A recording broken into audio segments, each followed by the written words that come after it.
The following presentation is brought to you by the Alberta Podcast Network. Podcast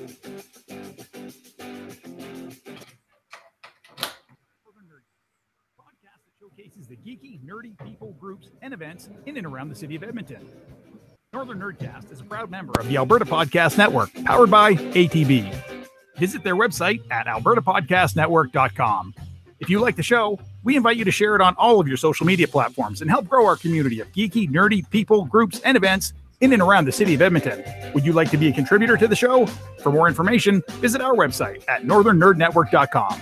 And now, here's the host of the show, Dan Chelsea. All right, so welcome back to another edition of the Nerdcast. My name is Dan Chelsea, and of course, today it's so surprising. We have Chelsea actually joining us today. She can't talk into the microphone because I unplugged her because this our fancy jingle here did not work the way I had hoped it to do.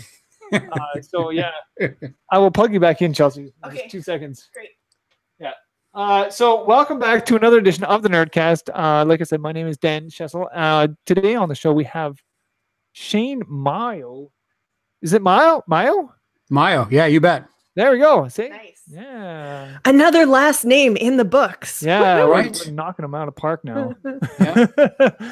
So, yes, we have Shane Maio from, what's it called? From the Hero Protocol. The Hero Protocol podcast. I was on the roll there for a bit, but yeah. The stumbling block of the names. Yeah. Right on. We're gonna get through this. Well, thanks for having me on the show. It's fun already. Like I was telling you guys at the beginning, I've never done a Google Hangouts before, and it's kind of cool. I'm unfortunately concerned that people can see me. This is true. People can actually see you. I know in the world of podcasting, this is something we were having a conversation about with a couple episodes ago. We had another podcaster on the show, and it was like, you know, we have the video portion, so people who listen to the podcast can eventually tune in and see that our faces weirdly don't match our voices and have one of those like crisis moments where their heads kind of explode a little bit. They're like, no, doesn't match. None of this works. This is an abomination. Yeah, no. This should not happen. Listen, I feel that way looking in the mirror daily. So, I mean, it's the same thing. I'm like, does that voice come out of this face? Yeah. Right. So yeah, it's weird, right? Like this doesn't happen, right? So we're super happy to have you here. Yes, thank you for joining us on this technological adventure that is a Google Hangout. Yeah, right on. On my screen, I can actually just show you a thumbs up instead of saying it. Yes. All right. I should probably take this off because then I can hear people better. Just a little bit. Yeah. So yeah, like we said, we're going to talk a little bit about the Hero Protocol and what it's all about. But first off, we'd like to get right down to the soul of each of the people that we have on our show. So Shane, we'd like to ask everybody who'd come and join us on here, what's on your geek shelf? What's on my geek shelf? Well, okay, couple things. I think my most favorite thing right now is this little baby. Ooh, nice. Is that actually showing up reversed? Showing up reversed for me. Thanos. It's fine finally for in us. his own book. We can read it, and same with our our text. viewers will be able to. That's read backwards for us, but people can see it. Actually, Yeah. it works out. Of course, that's how it works, right? I have to be smarter than the technology. No, it's actually a lot of fun. This book. I've been getting the whole package together. I've been in and out of collecting individual books for a while. Mostly I try to collect like hardcovers, bound editions. The trade backs. Yeah, the trades. My favorite one, I don't know if you can see how old this is. Ooh. Is my actual slipcase edition Arkham Asylum. Way back when. A long time. Yeah, it's actually, but it's kind of a little sad. I'm going to show you this and you'll probably get disappointed. It's so old.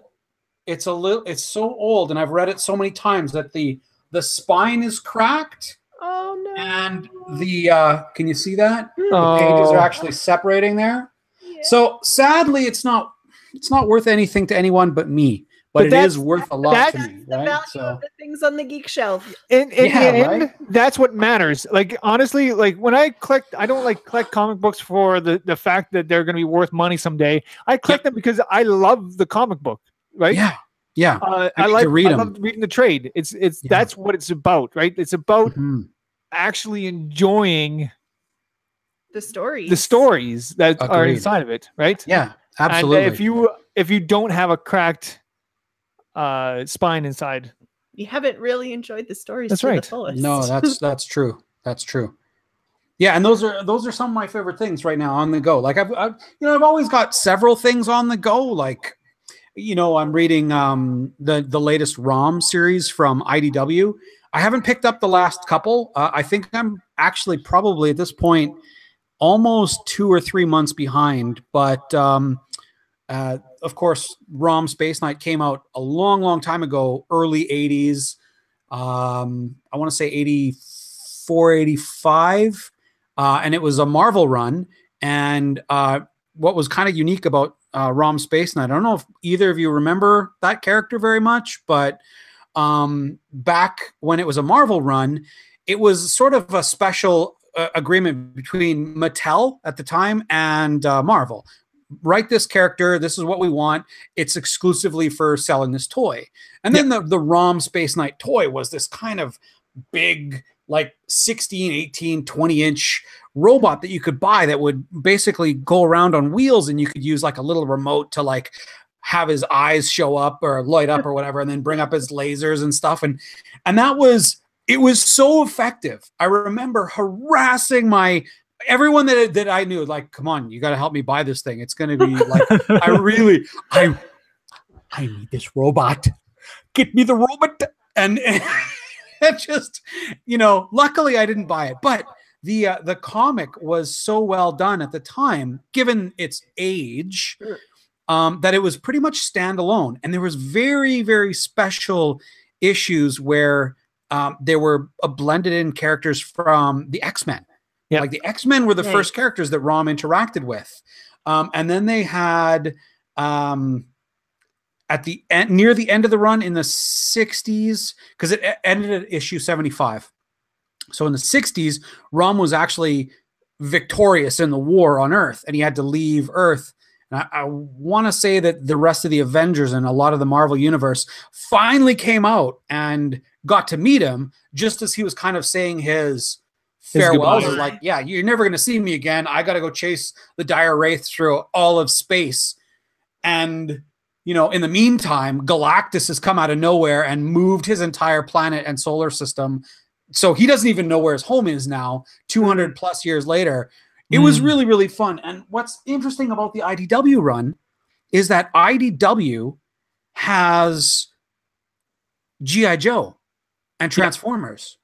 And so now what's interesting about this particular retelling of it is that ROM is not a 1980s robot at the level of our understanding of technology. He's a liquid metal polymer kind of badass, right? And he's capable of all kinds of good stuff. But at the same time, the Transformers and the G.I. Joe characters are thoroughly embedded in this universe. In fact, they keep making reference to ROM's planet and their awareness of the Cybertronians and their destructive capabilities, and somehow their Space Knight armor being human size is more than a match. So I'm really interested to see how this plays out. It's kind of Nice. that sounds awesome. I love it when good crossovers happen, when you've got existing canon and lore that just like meshes so well together. It's like it was written that way in the first place. That's always so exciting. Yeah, that's really cool. Hey, it really That's is awesome.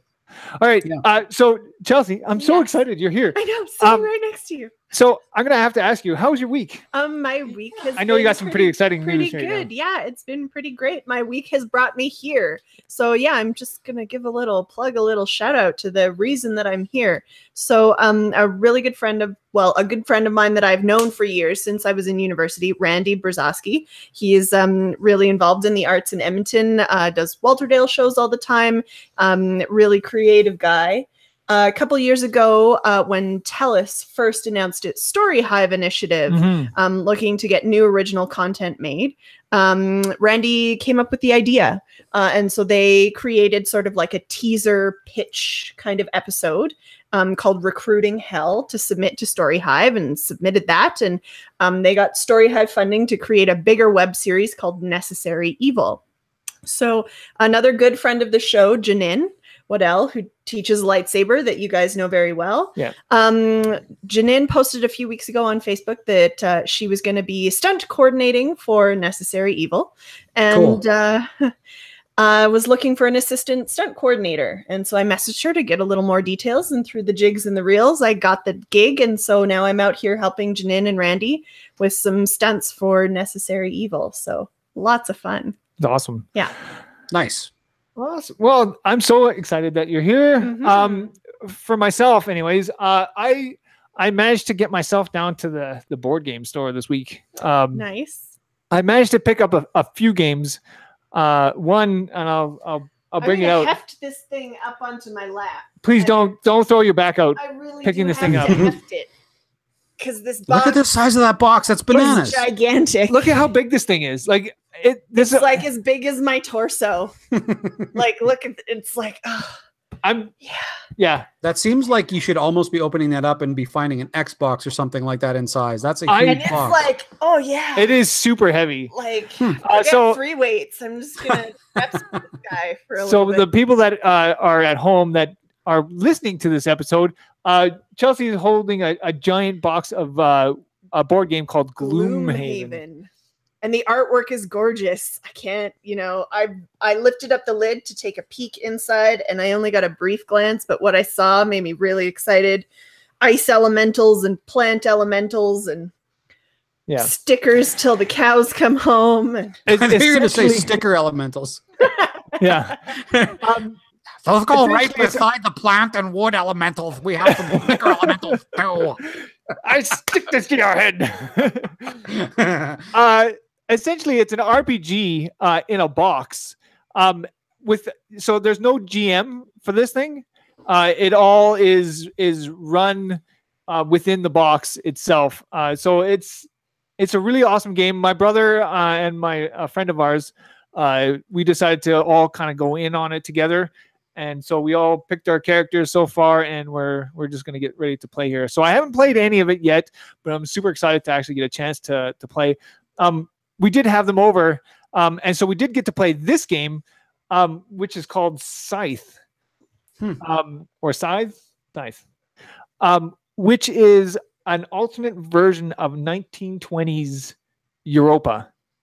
And the artwork in here is stunning. I'm not sure if you can make it out, but in the back, these like tall walkie creatures that look like cousins of the AT-ATs.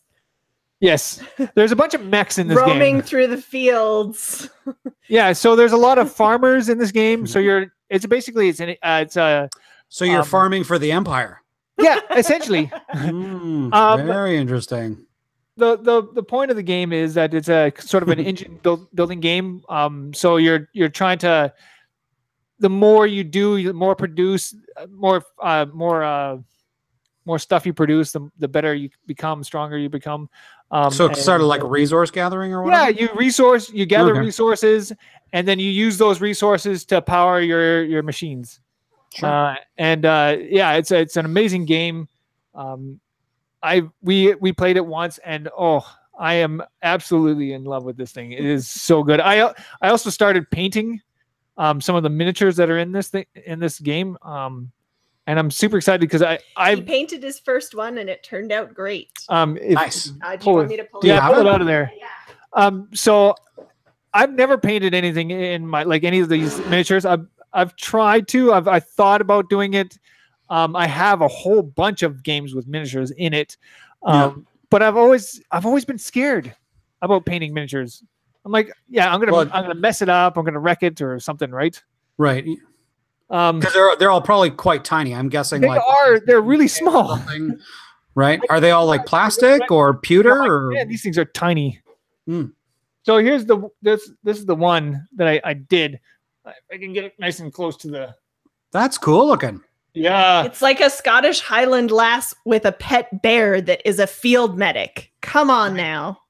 Yeah.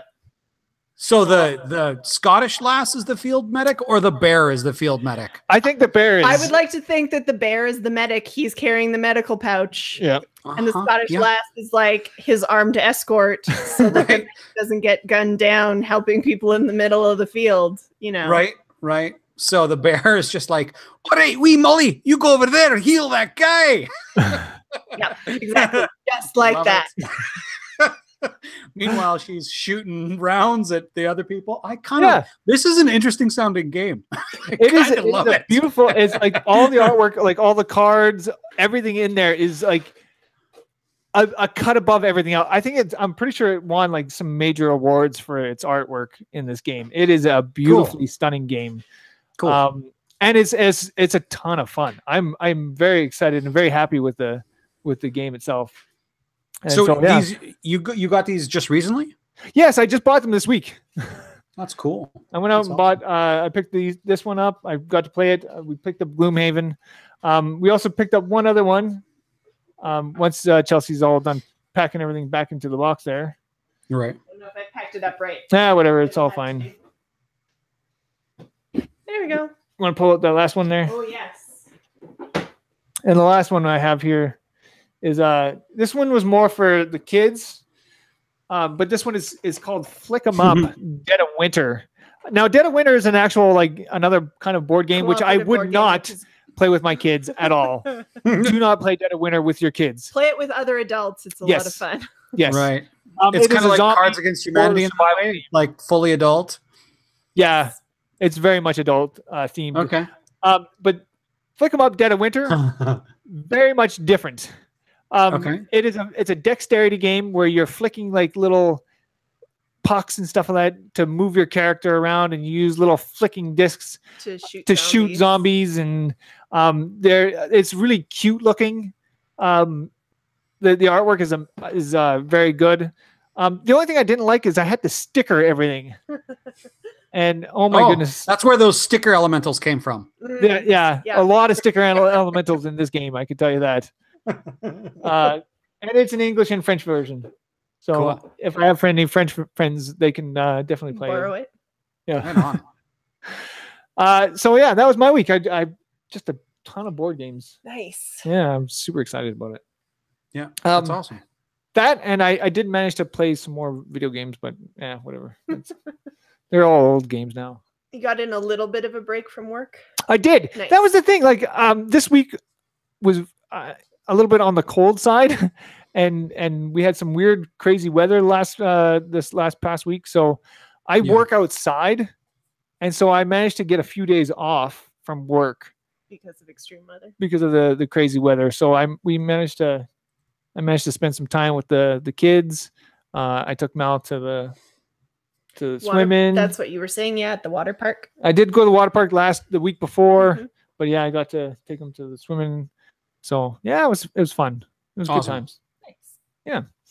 So we're gonna talk a little bit about the Hero Protocol, but before we get into doing that, we're gonna take a quick little break here and talk about one of our sponsors for the show here. So just give me 2 seconds here, Chelsea. Yeah.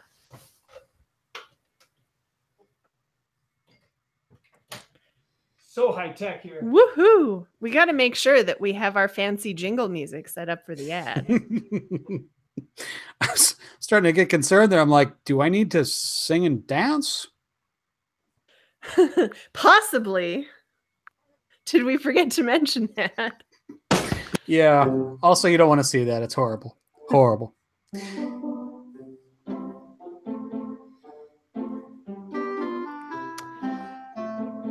Yeah. So This week, we're going to talk a little bit about the Edmonton Community Foundation. The Nerdcast is brought to you in part by the Edmonton Community Foundation. The Edmonton Community Foundation is a great way to put your money to work for charities that matter to you personally. The Edmonton Community Foundation can set up an endowment fund in your name, and then they'll take the money earned from that fund and give it directly to the charity of your choice. Now, you don't have to be rich to set up a fund. The ECF will work with you to set up an endowment with any amount of money, or you can get a group of people together and set up a fund that way as well. The ECF also produces the Well Endowed podcast, which is a fellow member on the Alberta Podcast Network. This month, they are exploring Black History Month with Minister Faust, so check it out.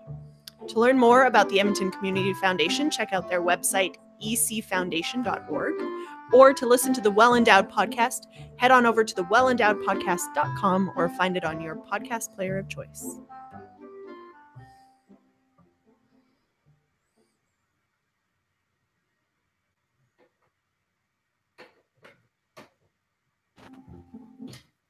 Okay. Seamless. That's how that works. Yeah. Technical genius happening right here in this portion of the room. You have no idea what it's taking to actually pull this off tonight. You have a second mic to contend with. Normally, you don't have to worry about that. Yeah. I'm cutting in and out on my ears too. So like I said, we're going to talk about the Hero Protocol with Shane here. Cool. And so I'm going to start off by asking Shane, sort of where did the Hero Protocol where was it born? What possessed you in the first place to even start the Hero Protocol? Right. So back in 1974, there was these two people that met. They did this thing, and here I was. So no, that's too far back, right? No. Skip a few more years and skipping forward 40-ish years. I didn't really. I kind of have learned that I like to yap. I like to talk a lot, and I really like to talk a lot when it's things that I enjoy from a hobby standpoint. So easily, it's comic books, comic book movies, comic book TV shows, superheroes. Video games, D&D, all that kind of stuff that growing up, through the 80s and 90s, those things weren't cool. Like there was a really long period of time where that was all really, really not cool. Like you couldn't be into any of those things and also have friends, right? So you kind of had to make do with one or the other. But luckily, now with like everything the way it's going, it's really, really easy to meet people that are not ashamed to sort of let their nerd flag fly, as it were. Like it's okay to talk about D&D. It's okay to talk about comics. It's okay. And this is the important part. It's okay to be passionate about those things. Yeah. Like if you like video games or D&D or Spider-Man or Superman, you will probably find someone else that will be not only interested in talking with you about it, but will converse probably at your level in some regards. Like, and this is the extra cool part. It is also not gender specific. Like there used to be this time where there was this huge stigma where there was these, neckbeard dudes, and it was only like super nerdy guys that were into D&D or comic books or whatever.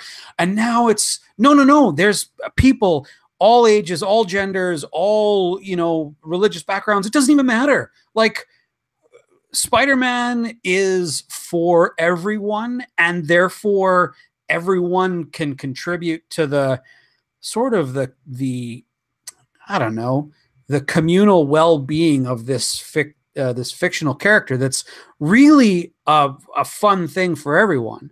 So yeah, I guess that's kind of what got me started, because I was thinking about these things, and I like talking about it. And so I started off and I'm like, well, what things do I want to talk about? Well, I'm going to talk about Spider-Man and what's my favorite superhero and what's my favorite this and what's the best story I've read recently from Marvel or DC. And, what about third parties like, IDW or Image, like what's going on with them or, and it just keeps going from there and from there and from there, right, to the next step. And then here I am 92 episodes later. I don't even know what happened. I'm like typing up the stuff the other day for my Black Panther episode, and I'm like, episode 92. This really got away from me. I have no idea what's going on anymore. So that's how it happens. I mean, you start something, and then all of a sudden you're like, "Oh, I'm at 100 and some odd episodes. How did that happen?" We did that. Yeah. Wow. Okay. Cool. Yeah. Exactly. But I love that you mentioned how like the kind of explosion that's happened in the last, I guess I would say in my like teen to youth to older adult years. So we'll call it the last like 15 to 20 years. Sure. Where it really has become so pervasive in like standard general culture. Yeah. And I, like you said, I love that because now you literally, without even expecting it, you can meet somebody who wouldn't look it, but who may be like as big of a nerd as you. And I had an amazing experience with this just 2 weeks ago. So my day job, I work for the Vancouver School Board. I'm a special education assistant. I'm on call. So I get called out to cover absences in the district. I can get called out to any school. So I got called out to work at a high school for the day in a life skills class. And I got to the class and the students were really welcoming, but they have this game that they play where they have these bowl of questions that they ask newcomers into the classroom. And one of the questions was, what's your favorite board game? And so me, being a nerd at heart, was like, oh, that's a great question. But I don't really, I like really big, like complicated, nerdy board games. And the classroom teacher, who was also like another woman in her like mid-20s to early 30s, just like me, her eyes like lit up and she was like, really? What games do you play? Because I love board games too. And then we got on to talking about how she loves D&D and was just like looking for a new D&D game to join. And I was like, oh my God, this is amazing. Yeah, absolutely. It's literally like that. It can be like one moment, everyone's mild-mannered reporter, Clark Kent, and then pow, everyone's Superman. It's really fun, right? Like and it could be anything. And you'll randomly meet someone that's into, like you said, D&D and board games or comic books. And it's kind of fantastic, honestly. Right. So living through the progression of like kind of a taboo, kind of like you couldn't really be openly nerdy, to the progression where it's like, it's awesome to be a nerd and proclaim the nerdy things that you love. Living through that, what's been your experience? What's been some of the like most unexpected people that you might have come across that was kind of a surprise to find out that they were nerds at heart too? So I think one of the most interesting people that I ran into that was sort of a surprise nerd. There's this girl at work who was very trendy. I guess trendy is not the right word. Literally, if you were to just stereotype, and again, that's the wrong way to do it, ladies and gentlemen, don't do that. You're just stereotype, trendy, well-dressed, attractive, not probably, I don't know if I shouldn't use the word attractive because that's setting up I'm trying to describe a person who you would never in a million years, if you envision this person in your head, just never be a nerd at heart. Talk to her 3 minutes, total nerd. Like into D&D, into comic books, into the whole, like ends up coming to join a D&D game with us for almost a year, right? And then it's kind of fantastic where, and this is sort of the whole point, is that it doesn't matter who you are or where you're from or what you look like, any of those things. None of it matters. It's okay to have these passions and these these recreational enjoyments that, you know, whether it's imagination or movies or board games or video games or, you know, whatever, it doesn't matter. It's okay. And this is, to me, the best part of it, right? I mean, like, if there were ever a time to be alive and to be into any of these things, it's right now. And I think it's still on an upward arc, right? I mean, we're still going to see a lot more stuff. And we've got, I think some of it, if you want to look specifically at what I think it might be, I think it might be the fact that Marvel has been so successful at mainstreaming this material, right? Like, we've got some of the biggest actors on the planet right now attached to Marvel and Disney. You can't really have better spokespeople, as it were, to represent that, right? I mean, and generally speaking, and I think this is the important takeaway, it's feel good, right? Like, you don't come out of reading a comic book or playing a game with your friends and playing a video game and then feel bad, right? I mean, like, they're all enjoyable pastimes. So it's important to, you know, feel good, enjoy life, those kinds of things, and gaming and friends, that's all part of it. So yeah, exactly. And that's the kind of the key here, is that people are realizing that it's actually fun. Like, these things are actually really good. And I almost feel like sometimes that people are like, how did you not tell me before? It's like, we have been, but it's becoming so popular, and it's people are becoming so passionate about these properties and these different things that it's like they're finally catching up, and it's Well, and I feel like now it's almost like a sense of permission to at least come and try it, you know, like they may have been curious about it for a long time. They may like know about it in the periphery, but really have no idea about it. But there's this sense of like, well, sure, let's try it out, because why not, right? And then, you know, when they sit down and try whatever it happens to be, whatever their gateway happens to be, whether it's Marvel movies or comic books or video games that they really like, or a big epic board game or a game of D&D, you know, we had, when Dan was running our last Star Wars D&D game, we had a few people to come and join us who, you know, even Trina,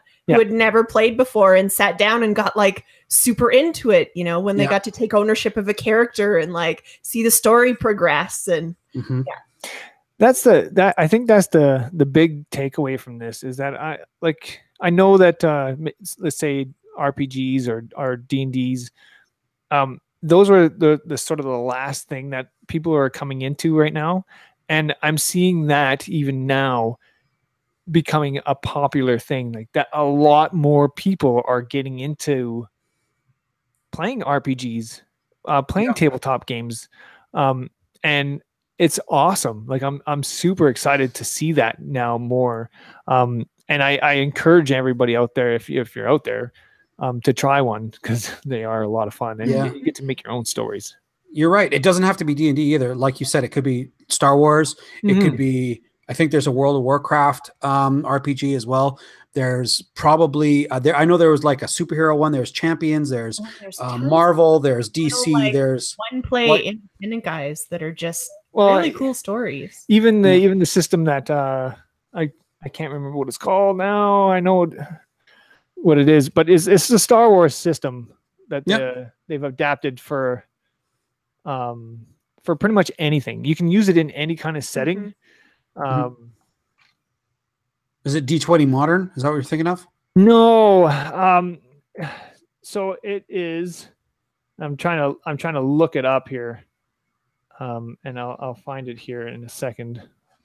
Well, while you're doing that, one of the things that I kind of wanted to add is sort of like an attachment to what you were saying earlier, both of you guys, is RPGs in general. And this is, I don't know if I can say that this is a blanket truth for every single game, but generally you're going into a safe space. I mean, you're with your friends probably close friends, and if not close at the beginning, they will be close probably at the end. And you're going to learn how to comfortably exercise both your imagination and have a freedom that generally requires you to drink a lot to have this sort of level of inhibition. Like if you're playing an RPG, it doesn't matter if it's D&D, Star Wars, whatever. You're like, well, okay, 3 bad guys walk into the room and they draw their blasters and they aim at you, and you're like, really? Okay, well, I kick my astromech droid into the way and I jump on the table and I draw both blasters and I fire away, and you know, like, hold on. I want to just point out that in that brief moment in time, what you just decided to do was sacrifice your droid in order to startle 3 dudes that may or may not have been coming to attack you. You just assume that guns drawn meant, oh, it's time to fight. So, in a nutshell, you're possibly overreacting, or you're possibly not, but all of that is instantly story. Yep. And just saying those words out loud invoke your imagination to start thinking, okay, well, what did Shane mean when he said I kicked my astromech droid? Like, does it look like R2? Does it look like that black astromech droid from the latest Star Wars movie? Like, what is it? You know, like all these things start filtering through your head and you're like, this is really, really cool. Yeah. And as you build more and more and more, it becomes more realized, right? And the freedom for the story to go literally anywhere. One of my favorite things that's making the rounds on Facebook right now is I'm not sure whether it was a tweet or another Facebook post by a dad who was teaching his daughters D&D. Right. And now he'd made this elaborate, like, a wolf army comes to attack the party, and in his mind, the goal was to have this huge battle between his daughter's characters and this wolf army. But his daughters instead chose to tame the wolf army, and now they have the loyalty of this wolf. They have the wolf army are loyal to them at their disposal. So now they're traipsing around the countryside with this wolf army following them. Right. Like, they decided that's what they wanted to do, and they made the rules, and it happened. And now they have a wolf army. There you go. Not planned, but totally fun. And then from there, it just spirals outwards, right? It's like, because now as it's sort of, in a way, it's sort of like group storytelling. Because I mean, he intended one outcome. His 2 daughters clearly not only envisioned another outcome, but made it happen. So now the story changes drastically from what he had envisioned, right? And that's cool. It's all good, right? Yeah. So we're not really here to talk about RPGs. However, this is what happens on our show. We got sidetracked. We get so excited. Oh, mine too. The system don't feel bad. Like, seriously, I just derail like crazy. Brought out by Final Fantasy Flight games, and they and it's basically you can adapt it into any kind of universe, and it will work, and it's very adaptable. It's a pretty awesome system. So yeah, nice. It's the Genesis system. But yeah, anyways, we're gonna talk a little bit more about the Hero Protocol. So I'm gonna ask you a quick question, like probably a fairly an easy. We'll lob a softball here. What is the Hero Protocol for people out there? So the Hero Protocol is my show that I've been doing since, special double zero edition episode. It's just basically me talking about my passions, sort of kind of like I've been doing here, right? Like talking about comic books, talking about video games. Well, mostly comic books, comic book movies, comic book TV shows, because that's kind of the Hero Protocol is all about how superheroes affect us, and not just on paper, but on TV and movies, and maybe how they influence you in real life, how you feel, how you react when you feel it, like watch a certain scene, or how the soundtrack of a particular movie affects you when you listen to it, any of those things. And then I try to bring on special guests, or sometimes I've had like a long running co-host. I've had a couple, both Steve, where they were both long running co-hosts for a while, and we would just sort of riff back and forth about, you know, what we thought, how a certain arc was going, or what we felt about certain artists, or you know, why a certain story arc was really good or really bad. You know, I like things that. like When that. I listened to your show a little while ago, and like I've listened to your show for a while. But you used to be able to bring on like you'd look at a comic series and be like, what was good about this series, and really go into depth about it. And that was a good way to do it, right? Because it's not just, you're not just looking at one specific book or a bunch of books. You're looking at one, and you're trying to pick that whole arc apart, right? Yeah. You try to do it by run, right? Like, and you'd be like, well, for example, like the Spider-Man Die Another Day, or shoot, what's it called now? The one where Mephisto resets everything, and basically it's utter trash.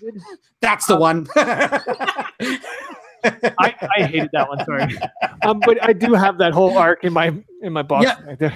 Yeah, that you want to set on fire, but you can't because it's a collectible. Yeah, I know what you're talking about. That one. Yeah, so I mean that's pretty much what I would do. And then you know, there are periods of time where, like, recently I've brought on other special guests, like I've recently had on Brandon Reines and Skylar Radzian, who are also local talents. And we've also had on our show. We've had to talk. Yeah, and just talking about cool stuff that they're doing, and you know, I try to look at what specifically from a comic book standpoint, but you know, they're kind of into so many things that inevitably sort of spills over into some of that, which is also fun, because it's like, well, if you're interested in an artist or a writer or an actor, I mean, you kind of tend to follow their career anyway, right? Mm-hmm. So to me, it sort of makes sense. It's like, yeah, maybe this one particular thing isn't necessarily comic book, but this, I mean, other thing over here that they were doing was comic book. And with, Brandon Reines, pretty much everything he does is comic booky. Even his show, like the Super Dry Cleaners, that is, I mean, have you seen that? Absolutely, yeah. That's what I had. Much a comic book put onto a web series. On the screen. Yeah, totally. Right, but I mean, a lot of his stuff recently has been horror themed, right? Yes. And he's doing a couple books about that. But you know, horror is sort of a divergence from superhero-y more often than not, unless you look at ways the character can be sort of co-opted into that, right? So yeah, it's kind of fun. I like it because of all those falls under the general umbrella of like good versus evil, right? Yeah. In the horror genre, you usually have a hero fighting against some evil, usually supernatural force, something. Yeah, so exactly. They all sort of live under that general umbrella. Of cousins, course. If you will. Mm-hmm. Yeah, absolutely. So that's what I've been doing on my show lately, just that kind of stuff. I'm hoping that for, because I mean, just like I was mentioning earlier, I just did episode 92. Frankly, if I'm being totally honest with myself, I didn't realize that I would make it to 92 episodes. I'm very glad that I did. Do you know what I mean? Like, it's just like, am I going to run out of things to talk about? Because sometimes if and I'm sure you guys have probably felt this way, although maybe not necessarily had the same experience. Sometimes you're like, I can't really get the guest that I want, or the guest that I've reached out to hasn't responded, or I don't really feel like talking about anything this week. Like, there's been other stuff on the go. So I kind of just want to chill this week, maybe, and I'll watch some TV instead, because do you know what I mean? Because this isn't really for me. My podcast is not a career. It's only a hobby. And I keep telling myself that, because the amount of work that I put into doing it sometimes, it's like, why am I not getting paid for this? God, it's taking so much time. And then you're like, I like it. That's the thing. I think a lot of people sometimes don't understand how much work and effort that goes into just one episode of a show. Absolutely. But it's a lot. Like, sure is. Well, I know you and I mean, I'm lucky. I ride your and Trina's coattails. Normally, like I said, I'm in Vancouver and I show up once a week for an hour. I like internet myself in via satellite and show up on the screen and say my piece, and then I'm done. But like you do all the pull that tech same stuff, ripcord and you're like, peace sure, out. Yeah, you make sure it makes it out to the people out in the interwebs. You created our entire website and keep it up to date, and Trina executive produces the crap out of the show, lines up great guests for us week after week. Like I really do. You guys work your butts off for this show and I ride on your coattails. I have to say right now, I have to give a lot of props to Trina because she does so much work on the show. She is truly our hero for here. We reached out a little while ago, and we kind of did a little bit of a blitz on trying to get guests for the show, and it may have netted us more guests than we were able to sort of handle. Well, yeah, we had more response than I think we've ever had before. Every time we do it, I'm shocked that people they like us. They really like us. I'm surprised that people actually even care at some point. So like, oh, people, I know people watch the show and I know people interact with us, but every time I put something out on Twitter or something like that, and the responses I get, I'm like, oh my goodness, like I'm always blown away by it. So I'm super grateful for the audience that we have. I think we have some of the best fans or friends. I would like to say that they're all friends of ours. Yeah. And if they're not yet, it just means that they're friends waiting to be made. That's exactly it. They haven't played D&D with you yet. Yeah. And then we're just gonna have them on the show, and then we become friends, and that's how it works, right? There you go. Absolutely. That's very true. I mean, I've seen the same thing. Like every once in a while, I mean, and this is probably something that you guys have experienced as well, but because we do mostly audio, or at least I do exclusively audio, right? This is one of the few times I've ever done anything video related. So people will grab their show from their feed of choice, whether it's iTunes or SoundCloud or Podbean, doesn't matter. They plug in, they listen.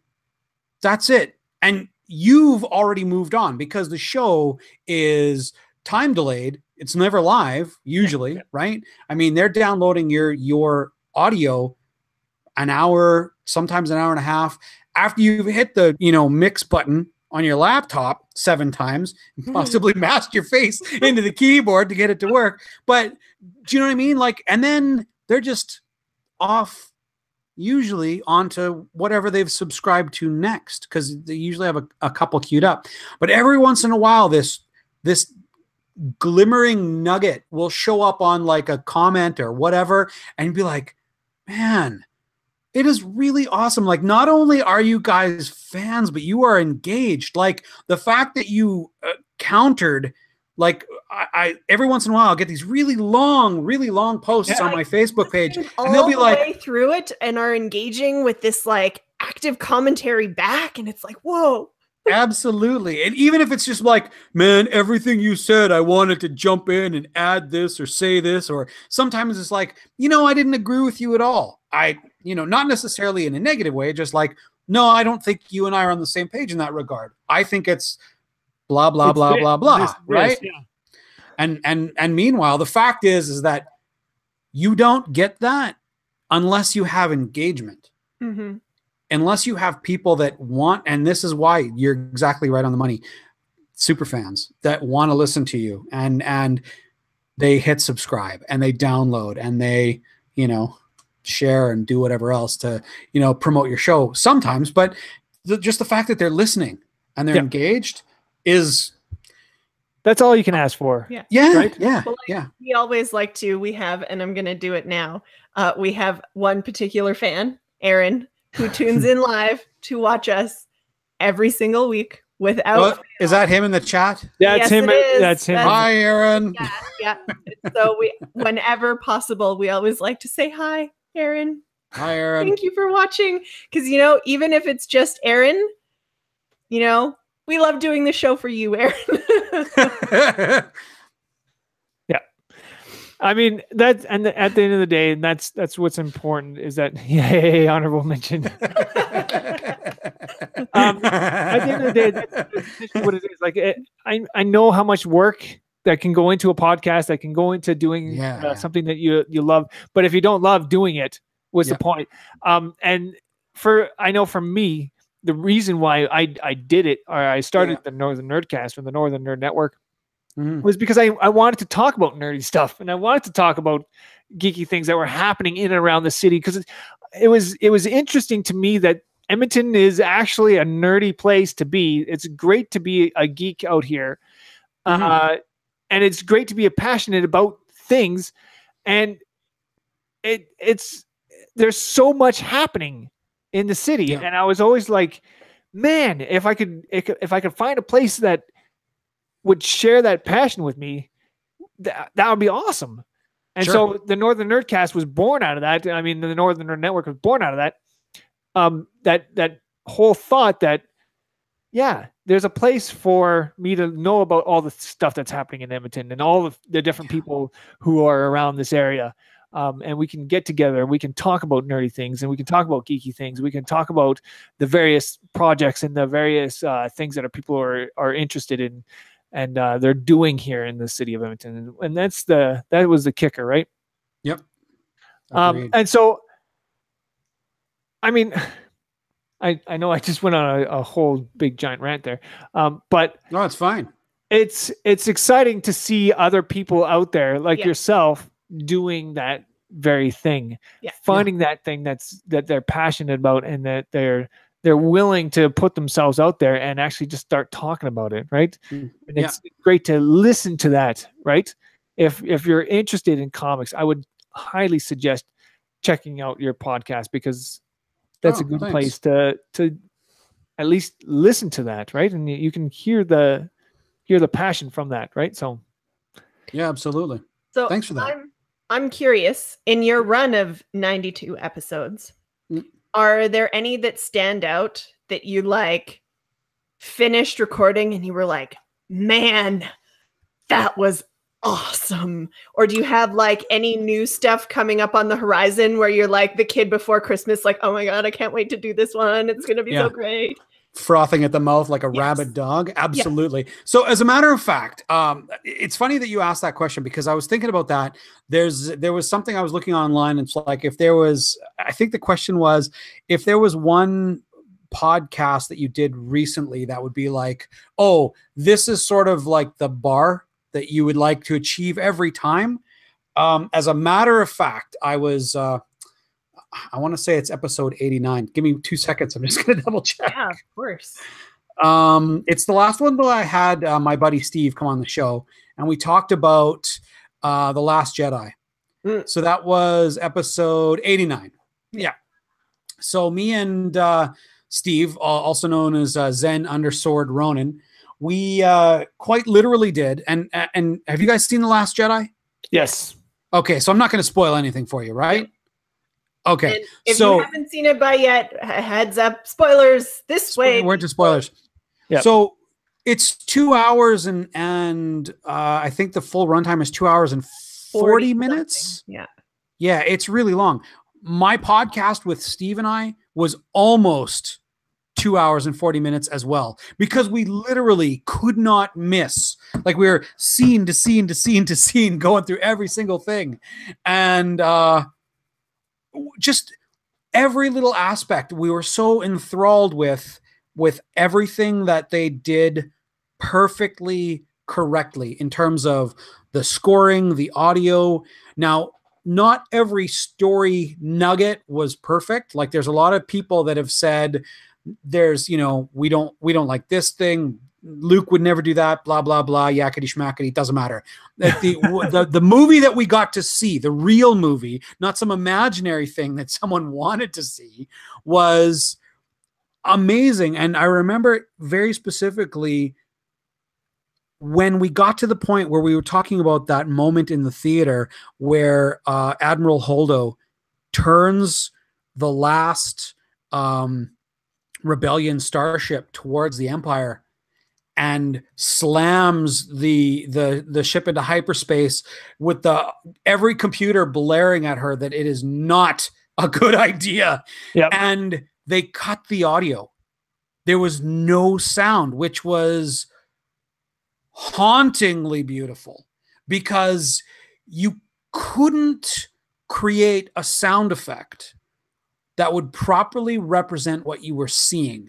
And cutting out the audio was a twofold sort of effect, if you will, because you had to drink this all in with your eyes. Mm-hmm. Well, And the only thing you could see was just this shattering of the Empire's forces at light speed. And then they bring the audio back in and you're like, what the hell did I just see? I remember You being know? in the theater during that moment and my heart dropping out of my chest. And just as that moment lingered and it held, I remember being breathless almost, right? And it was that moment that you're like, oh my goodness, what just happened? Yeah. Right. Yeah. And to me that was such a defining moment in the movie for sure.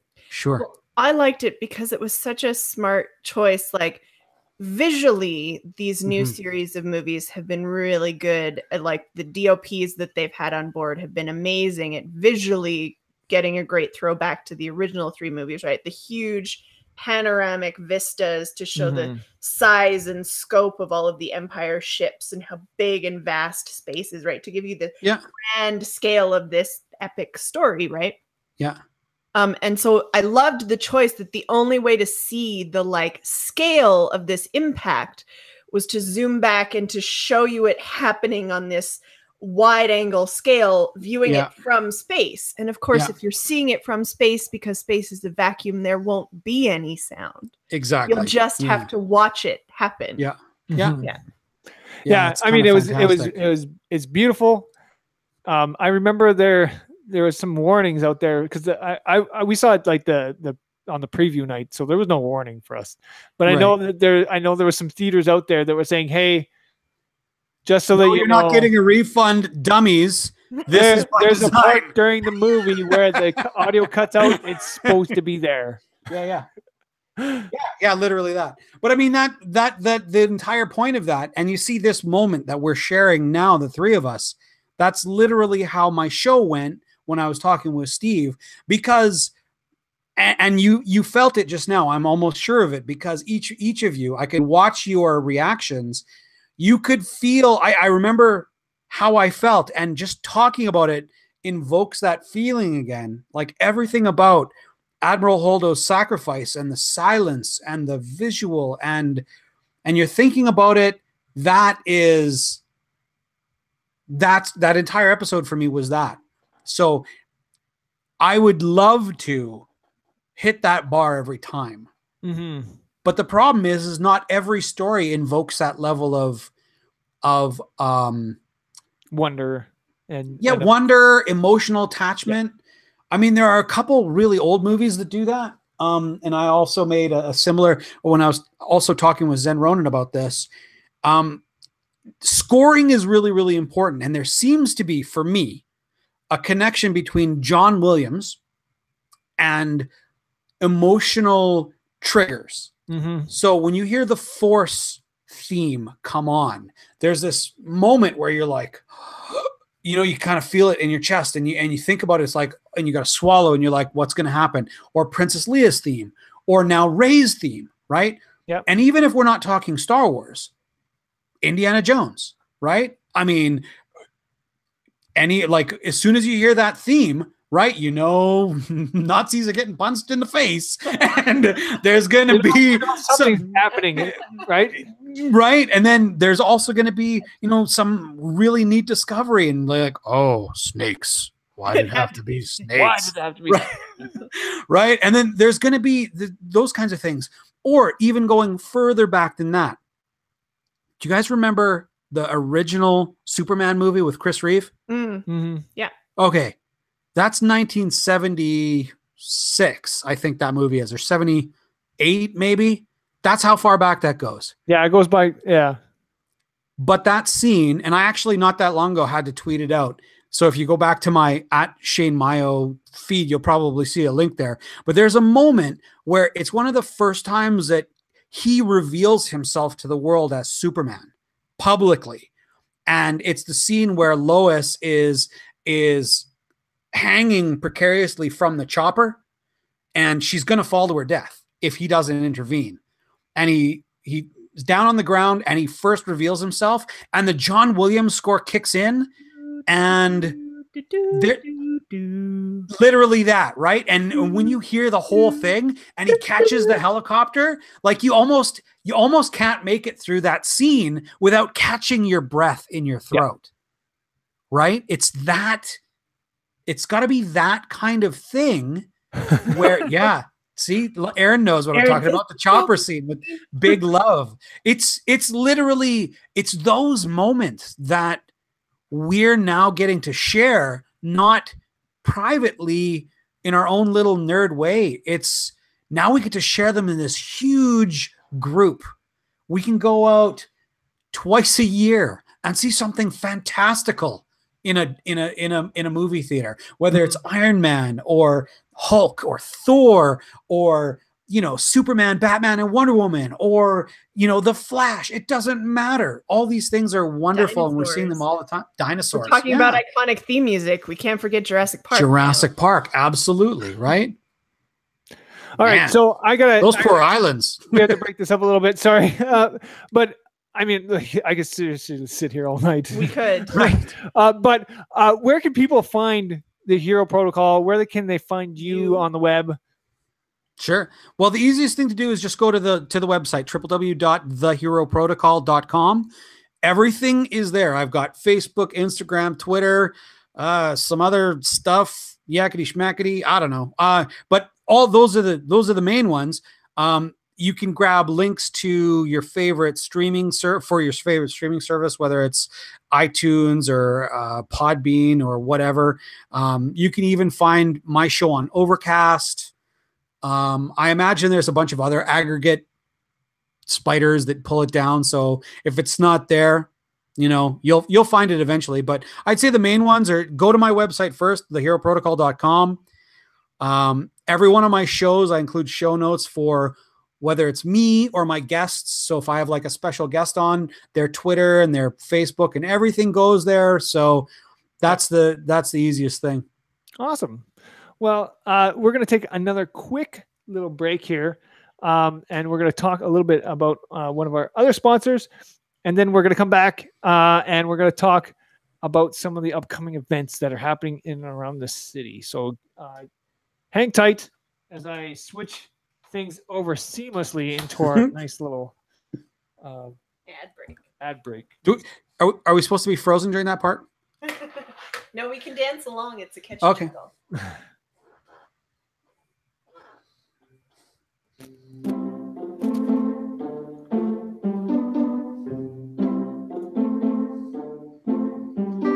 Well, I'd like to take just a quick little moment and talk to everybody out there about the Alberta Podcast Network, which is where you can find us, the Northern Nerdcast.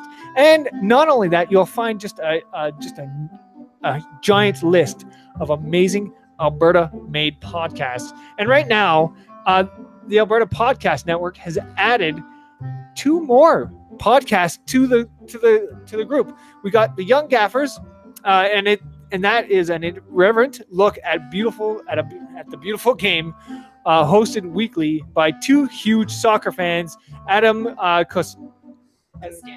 Kostanichuk in Calgary and former Calgarian tuned Vancouverites Jason Paul. We're looking forward to cross-pollination with other soccer-themed podcasts. And That's a Thing is a monthly podcast. It's a conversation between Elizabeth Spencer, a teenager, and Karen Unland, who is the sort of the director, the curator of the Alberta Podcast Network, which is her mom.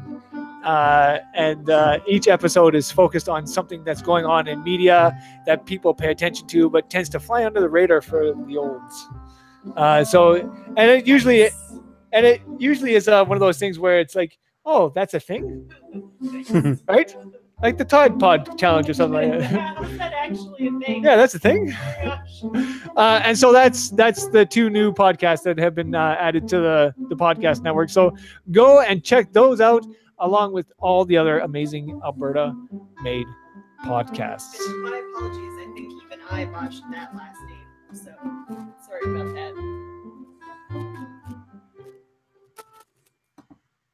Sadly, you're not plugged Oh, in. I'm not mic'd. All right, so we are. There we go. All right. Now I'm back. Now you're back. Woohoo! I can hear you. Welcome again in back. my ears. All right. So we're going to talk real quickly about some of the amazing events that are happening in and around our city. Let me just get over here. And we got drop in pen and paper RPG nights every Monday at 7:00 at the Gamers Lodge. So if you're into RPGs or you want to be into RPGs, this is a good way to do that. Just show up and there'll be. If you've never played and want to test one out, want to see what it's all about, that's the nice thing about it being drop in. You can come by casually, stay as long as you want, leave whenever you like, see what it's all about. Yeah. And that's happening every Monday night. And on February 21st, we have the Edmonton Story Slam. And this is hosted by the Edmonton Story Slam. And this is at the Mercury Room. And basically what it is, it's a 5-minute storytelling. It could be fiction, nonfiction, doesn't matter. But it has to be in, I think, that 5-minute mark. And everyone votes on The winner. So yeah, and I think the winner gets the cover for that night. Mm-hmm. So that's pretty awesome. So go and check that out. Story Slam. February 23rd, we got the Alberta Girls Engineering and Technology Summit, and that's happening in Edmonton. There's all sorts of different panels that are happening in and around the city. So if you're a female and you want to get into the tech industry in Edmonton, this is a really good way to find out how to do that with other people who are in that place and what they did. So it's a really good chance to hear their stories. On February 22nd, we have D&D 101. That's right. Mm-hmm. 101. And then we have that. This is happening at Mission Fun and Games on Thursday, February 22nd. And yeah, so the tickets are on Eventbrite. But if you go onto our website, northernnerdnetwork.com, I believe we'll have that up there. I don't think it's up there right now, but I will make sure I get that into our calendar. February 23rd is Beyond Board Paint Night Stormtrooper. And this is happening at 6 Blackfoot Road. This is Beyond Board Cafe in Sherwood Park. So if you want to learn how to paint a Stormtrooper, it's paint night at the board game store there. So yeah, go and check that out. We got another Beyond the Code signing with Kelsey Ray Barthel at Variant Edition Comics and Culture, and that is that's happening. We have a date night on March 3rd, and this is a fundraiser for Improvaganza For Rapid Fire Theater, who we just had on the show last week. Yes. Yeah.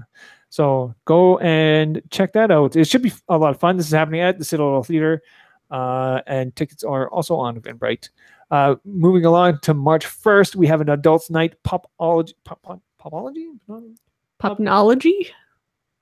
Popology. Yeah, whatever. Yeah. And this is at the Tell Us World of Science, and it looks really interesting.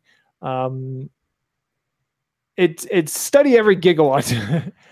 It looks really like something. If you're into pulp culture and the Tell Us World of Science, just smash them together, and that's what you're going to get. It's going to be great. Edmonton Collector Con is happening on March 4th. And so if you're looking into finding that little collector's item that you've been looking for, you were saying that you wanted that giant ROM. Oh yeah, So go and check that out on March 4th. And this is at I believe it's the Italian Culture Center. Mm-hmm. Really? All right, so moving on, we got Dark Matter Laboratory on March 8th, and this is TELUS World of Science's adult night. Yeah. And so there's drinks, there's all sorts of different things that are happening in the TELUS World of Science, and it's a really great night to just go and relax and hang out with other adults. It's usually pretty packed in there, so and they got DJs and all sorts of fun stuff happening. Cool. It looks like they're going to be mixing up a lot of cool stuff. So we got Video Games Live happening in Edmonton on March 30th, and this is happening at the Northern Alberta Jubilee Auditorium. If you're into video games and into music, I'm losing my voice. Speaking of iconic music, video game music, we'll add to that list. Yeah, absolutely. And so that is happening on March 30th. I want to make mention of one or two more events here that I had queued up here, and I didn't have them on our thing. February 25th, we have the Edmonton podcast meetup happening at Variant Edition, and this is happening at 1:00. So if you're in Edmonton and you have a podcast or you're interested in starting a podcast, this is a great way to do that.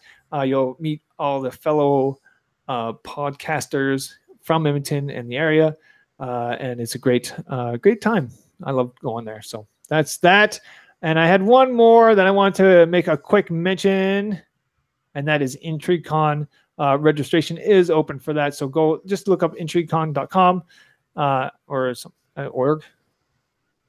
Anyways, just go to our website, and it's on May 4th and 5th, and all the information is there. Mm-hmm. That is it. Yeah. Whew, we make it. Thank you so much, Mar, for coming. Shane. Yeah, whatever. As long as you don't call me late for dinner. I don't know how long. And my wife is like, no, it's Maio.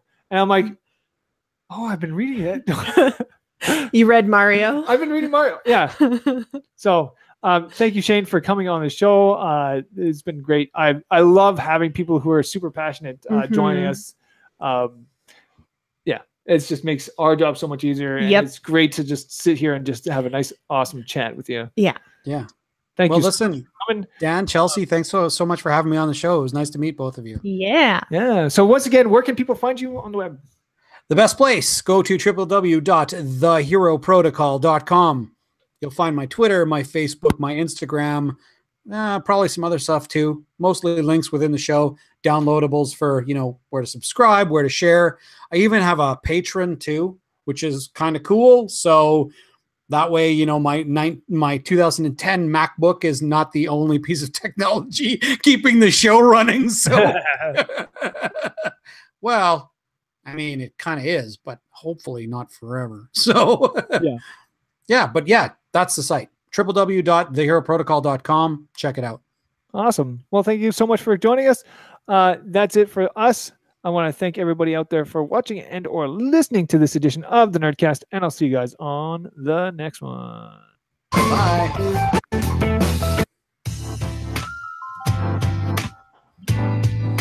Thanks for listening to the Northern Nerdcast. Northern Nerdcast is a proud member of the Alberta Podcast Network, powered by ATB. Check out their website at albertapodcastnetwork.com. For all things geeky and nerdy, including all of our social media platforms, go to northernnerdnetwork.com. Thanks again, and we appreciate your support.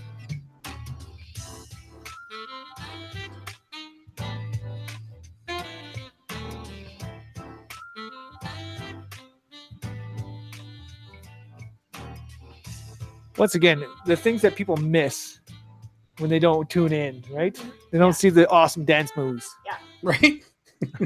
Oh, they are awesome. Those were, I think the term is busting some moves.